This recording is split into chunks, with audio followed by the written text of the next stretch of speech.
first you would get mad in these streets, but now you don't get mad, cause now you know me.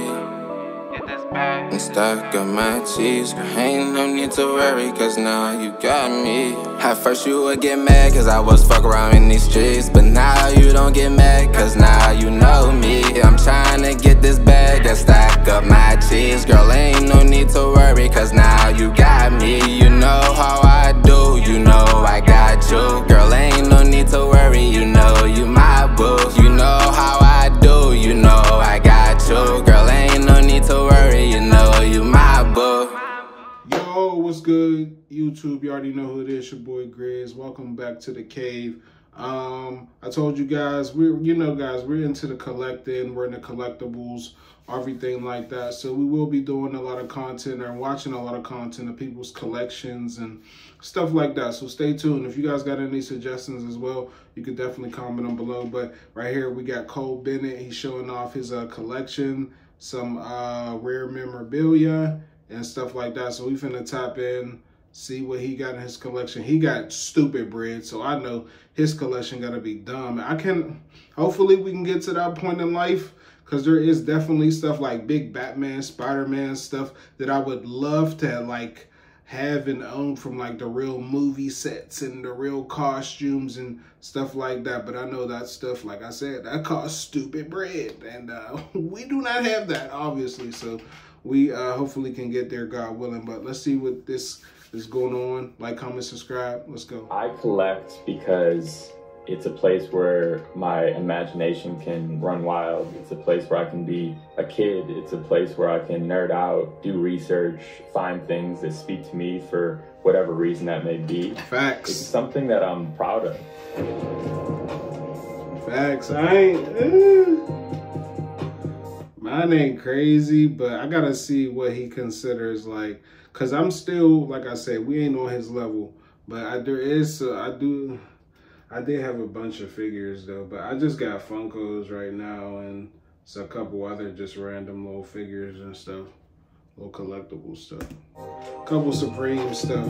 But I'm pretty sure his is on the upscale. What's up, Complex? Welcome to my collection. Let's see.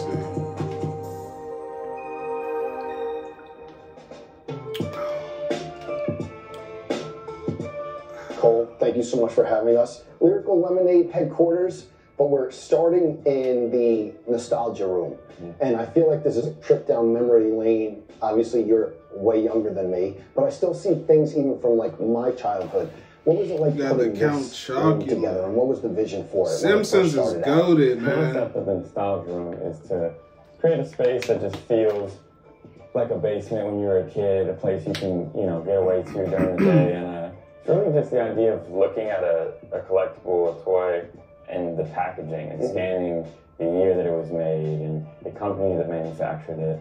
Just putting yourself in that time. A lot of these pieces here are older than I am. I was born in '96, and most of these things are 80s, 90s. It's cool to have a piece of history that is older than you. Where do you think the collection of toys and memorabilia started for you? Do you remember like your first thing that set off this whole collecting atmosphere? That's a great question. The first item I ever got, I do know that since I was a kid, I would collect the Simpsons. I would get these Playmates toys that you kind of see all around there in the packaging. And then as time went on, I dove deeper into the history and started getting some of the real early pieces. I mean, this is pretty cool because this is one of the first ever Simpsons collectibles. So this is from Dandy. They made these in 1990. And there's a few different parts of this collection. Here's another one right here.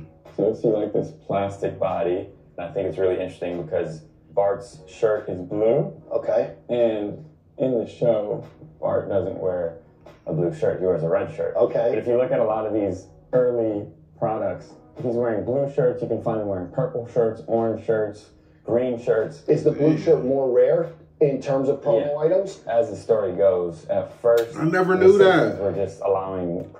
I never knew that. We might have to find. Y'all know Simpsons is my show too. If you were to ask me which show I'm into more between The Simpsons, Family Guy, and Bob's Burgers, Bro, I love Bob's Burgers, but I will have to say the Simpsons been on longer, man. I'm gonna have to give it to the Simpsons, man. I'm more Simpsons than both of them. I would say Simpsons, Family Guy, then Bob's Burgers, but I kind of love Bob's Burgers because it's still on to this day. So yeah, but I didn't know that about Bart. That's fire. Anyone to come in and license their product. That's why you saw a crazy influx in the early 90s. But they didn't have any guidelines for how you marketed them or dressed them. So you'd see a lot of different outfit changes that weren't in line with the show. As this time, they ended up cracking down on that. So anything where Bart's not wearing a red shirt is a bit more rare. I've been collecting things since I was a young kid. I loved action figures. I loved the idea of being able to collect until I felt my collection was complete. And a lot of that would be toys that came in Happy Meals. I'd always try to collect the entire set. And then also beyond that, just watching something grow over the years and being able to add on to it and zoom out and look at it as an entire collection always excited me. And then we have a lot of Bull stuff. We have Rodman, there's Jordan posters. Obviously, we're here in Chicago. How has that factored into the room as well? I was a big Space Jam fan when I was a kid. Man, what? My favorite movie ever. That was an inspiring role in my life and my career. I got the Space Jam, the cards. What is it? The Topps cards, the trading cards from the 90s. Damn, I guess I do need to finish that, huh? That's something I could finish. Damn. Okay. Let's finish that then. Damn. I might have to show that at the end of the video. A lot of Jordan stuff, a lot of Bull stuff. I've always been a big fan of Rodman. He's kind of always been the, cutting edge eccentric. Definitely. How does this room, you talked about, go Rodman games, you could come here and chill. How does it kind of fuel the creativity of the... Bro, how them posters is laid out is crazy. I think a lot of my creativity stems from the imagination that I had as a child, and I think it's important to keep that within us at all times. So if you walk around the office, you'll see life-size statues, you'll see all sorts of crazy stuff. Arcade games, you obviously have the nostalgia room, there's a lot of colors. It just keeps your mind in an imaginative place. So if you can just open a door and walk into a different chapter of your life, and that's what this room is intended to be, from the powder blue sky, mahogany walls, to the green carpet, to the old rug we have in here. And it's just a collection of junk, pretty much, if you want to look at it that way, but it's special to me. And then I'm looking Austin and The Rock, kind of the Attitude Era of WWE. Were you a wrestling fan growing up? When I was a kid, I loved action figures. I would have, like a Thomas Jones football action figure with a Stone Cold Steve Austin wrestling action figure, and I'd create some sort of world where they could both exist.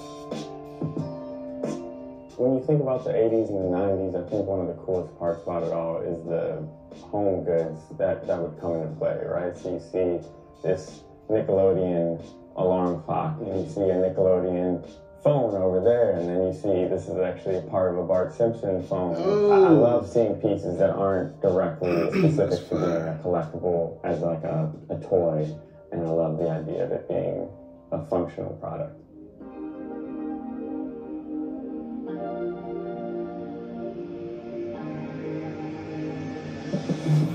I would define nostalgia as a drug, as an escape, as a time capsule, and a place that allows you to just be somewhere else. The idea of one of your senses, the feel of something, the look of something, being able to take you to a different time is a really special feeling. All it takes is one thing to trigger it, and then you've entered the memory and you can kind of look around. So I see it as time travel. Right outside the store, there's a hallway with like framed products. There's the mixed personalities Kanye jacket, the Ye jacket, Jack Harlow, What's Poppin', Godzilla, Juice WRLD, and Eminem. What are some of the stories behind like those items? Yeah, the Kanye jacket is actually quite funny. He looked at it, he held it, and he said, "I'm not wearing this." And so if you actually look at the framed jacket, it says unworn Kanye jacket. Okay. Because Melly has the same jacket. The whole video. The entire video in the opposite colorway. And the idea was that they're both going to be in these Letterman jackets, but Kanye last minute wasn't into the idea, so I had to keep the jacket on. Man, bro, imagine having that much influence that you could really just come up to people and be like, you know what? No, I'm not doing I'm not doing that. Thank you, but no thank you. That is, bro. Like, bro had a whole idea for the music video. Kanye just said, no, I'm cool, bro. It's crazy. Yeah, like, damn, I want to be that lit. And then you have like the grass. Didn't that video come about like super spur of the moment? Like, I'm in town, we need to shoot this video? Yeah, Kanye was on a trip and last minute couldn't make it to the original shoot with Melly.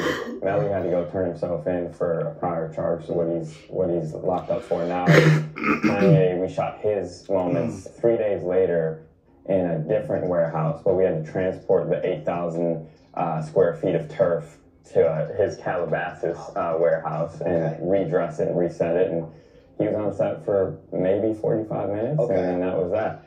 That's the fun thing about music videos and working with different artists. Sometimes you'll get 12, 14 hours, 2-day shoots, and people that are, ready for every shot. And sometimes you'll get like 30 minutes. So you never really know. So that boy Kanye West said, I'm doing my part, no B-rolls be gone. But I also see there was like a jumpsuit, camo jumpsuit, and talk about that specific item and what you took from the videos working with him, such a talented artist gone too soon. Yeah, well, the rise of Juice from, him first beginning to put out music and pop off to him reaching the peak of his stardom all happened in an 18-month period before he passed away. Seeing all the plaques and the memorabilia and revisiting those memories, it's all kind of a blur. I kind of blend them all into one because it all happened so fast. And, the Bandit video and the Bad Boy video are shot within 3 weeks of each other. And those are the last 2 videos we ever did. But I kind of think of those as one video in a way, because I remember the first time sitting down and listening to that batch of songs and picking this song and that song. And you kind of, in a weird way, bunch them together. And I think of the whole Juice chapter of my life as like one big blob of memory. Absolutely. I kind of have this thing where like I locate the sneakers wherever I'm at, What is in these boxes over here on the staircase? So we got our Lyrical Lemonade Air Forces that we put out in 2022. I remember when these came out, I was trying to get you for sneaker shopping, and they were like, listen, he did an Air Force One, but he only wears Birkenstocks. Yeah, exactly. I'm not a big sneaker guy. I hardly ever wear them. I do like collecting them, though. And obviously, an Air Force One. That's probably saving him a lot of money. Don't buy no sneakers. I collaborated with Nike and done. I don't know if I could do that, man. Makes it even more special. We only made. I have to find a shoe I really like. I don't think I've ever even disclosed that. And then I'd say out of my shoe collection, which, believe it or not, is quite extensive, you'd be surprised. I'll have to show some clips at my house. But Eminem gifted me these a couple years back. Wow. Cole, thanks for everything. And that's signed Shady there. He gifted me a pair of the Carhartt 4s, I believe these are. Great pair. Oh my God. On the back. But that was a really cool moment. So I think there's only you know better than I would, like 100 pairs. Yeah, friends and family. They're one of the, that junk crazy. Stores. They're always behind the glass. I love that he signed them also. Did he say anything when he gave them to you? Like, what was he saying? Like, nasty. He said, actually, because when he was signing the box, I was like, actually, you should just sign the shoe. And he was like, no. He's like, one day you might want to sell these, and if I sign them, they're going to be ruined. And I was like, I don't really think that's the case. Right, debatable. I'll take your word on it. I'll never sell these. These mean a lot to me, and it was a super high honor. You know how much, man, them was almost a ticket, boy. As a public release, there's only so many. That's why normal people don't get shit like that. I'm a big Carhartt guy, so it works out well. And then, I got another. Look, a little Easter egg that just popped out. Yeah, look at that. I forgot that this was in here too. This is the concrete chain that Yachty gifted me. On the back, it says Concrete Cold. Icebox, Yeah. one of Yachty's favorite destinations to visit. Yachty's actually, obviously, he's one of my close friends, but he's a big inspiration in that regard, and we kind of have a little bit of a fun back and forth about our collectibles and just, you know, how we set up our places of living and our workspaces. So you got to do one of these. I need that. We've been to his sneaker closet, but I feel like he has a bunch of ill stuff that I haven't seen. When you walk into his house, I mean, it's just, it's everywhere, and it's honestly always changing. He's getting new stuff, he's replacing it, he's moving stuff into it. It's crazy. And one day, y'all, one day, channel. Back, I was gifted this miniature Simpsons arcade game. I was really excited because I always wanted a real one, and this is the first step in that direction. And then a few years later, I got the real deal. It's definitely a grail piece for me. That's fire. I feel like we wouldn't even be here today if it wasn't for growing up watching The Simpsons with your older sisters. Talk about those nights with the family and watching The Simpsons and the impact it had on you from not only just like collecting the stuff, but just family time. Yeah, you're absolutely right. You did your research. I grew up watching The Simpsons with my family. We'd watch it when it would come on Fox, and then when it became available on DVD, we'd always watch it every night. It was just a time where we came together and we laughed, and like, I don't know, it was very therapeutic in a way for us to just all be together, because we never did like family dinners and stuff like that. So The Simpsons was kind of in a way something that brought us all together. And now we're on the mixed personality turf, surrounded by, I would call it like the hero collectibles. Bro, I want stuff like that too. What's the story like behind these? And I need something like that. This set right here That's fire. was a promotional item that was sent out to major market movie theaters. There's only 300 of them that were made in 2007. For me, it was always a grow piece that I wanted to have because, like I said, I love statues. I love the larger-than-life, immersive feeling of I remember that within the world. When our Simpsons movie came out, we actually had got it on DVD. I watched that movie so many times. It's not even funny. I love the Simpsons movie. I'm not gonna lie. I love the Simpsons movie. Super underrated. One of them ones, as far as animated movie goes, one of them ones, man. Stop playing. But to find the entire family, that's fine. 15K. The backdrop. I don't feel like that's not bad. Well, for me, obviously, but like in general terms. What's the hunt like for this? The hunt for this, I was searching for a few years, and I have a few collectors that I reach out to and buy from, depending on what I'm looking for. And I had a guy that was on the hunt for me. He had all the family, but didn't have the backdrop. And then when he got the backdrop, I shot through and made the purchase. Okay. So here we are. And then we're surrounded by, I feel like, multiple iterations or multiple like copies of the same thing. So are you going to try to collect another full set, or what's the deal? You know, Homer's arm is detached and there's a Marge here, but what's the story behind what we're surrounded by? So this is kind of the graveyard. Okay. These will all be refurbished, and it's really cool to kind of see them as their own individual pieces as well. You'll often find someone that has the Bart or the Lisa, or you'll be in the mall and it will be like in a storefront. It's not for sale, but it's kind of just part of the attraction to it all.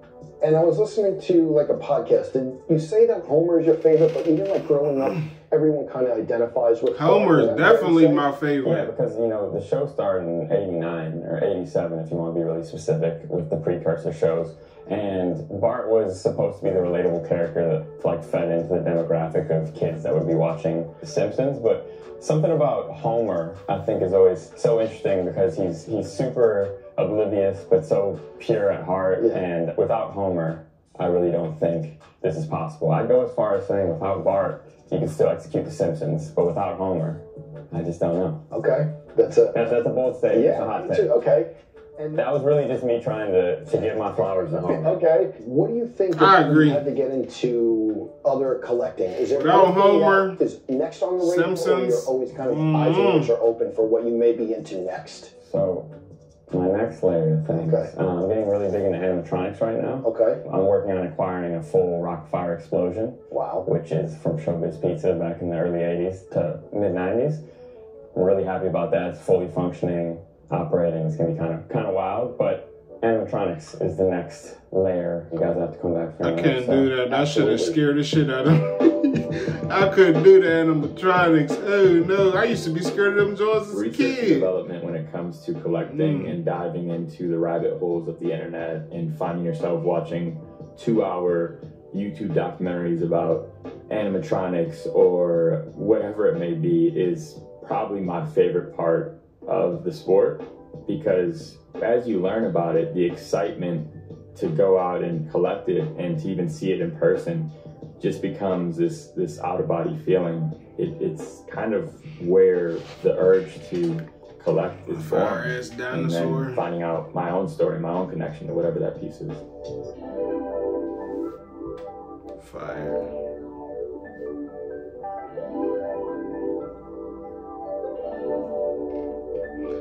Fire. All right, y'all, that's it for Cole Bennett. Shows off the Simpsons collection and all that. Mainly, he was talking about the Simpsons. It said he was talking about memorabilia, but I mean, y'all seen it was mainly just Simpsons stuff. But that stuff is fire. I ain't gonna lie, it makes me want to go down the rabbit hole with. You guys know I love Batman and Spider-Man. Like, I definitely want a lot more memorabilia from them, but I know that stuff's probably even more expensive than the Simpsons. So I probably have to start small. But like I said, I do have some stuff. I told y'all we got. Hold on, let me see if I can find. See if we can get the cards. Now bear with me. I haven't opened these up in a minute, but we do have. I do have something. Let me see if I can find the Space Jam. Here they go. Is this it right here? No. Let me see. Where they at? Oh, right here. I think they back here. Here they go, right here. Well, here goes one of them. The Space Jam. These is from the Upper Deck from the movie Space Jam. I had to. I think we got more, yeah. There's more. There's more, look. We got that one, he was sick. So I should honestly finish grabbing these. I think I still got some of them like saved, but I gotta make sure we don't grab no duplicates and y'all know, stuff like that. But we do have some Space Jam cards, and we also got some like, we collect the old SPX cards. I guess I could finish doing those, man. I don't know. I guess in a way I do have a collection in collectibles, but I do want to get into the more other things. But that's it for this video. Hopefully you guys enjoyed. Like, comment, subscribe, hit that notification bell. We got more coming. Grizz.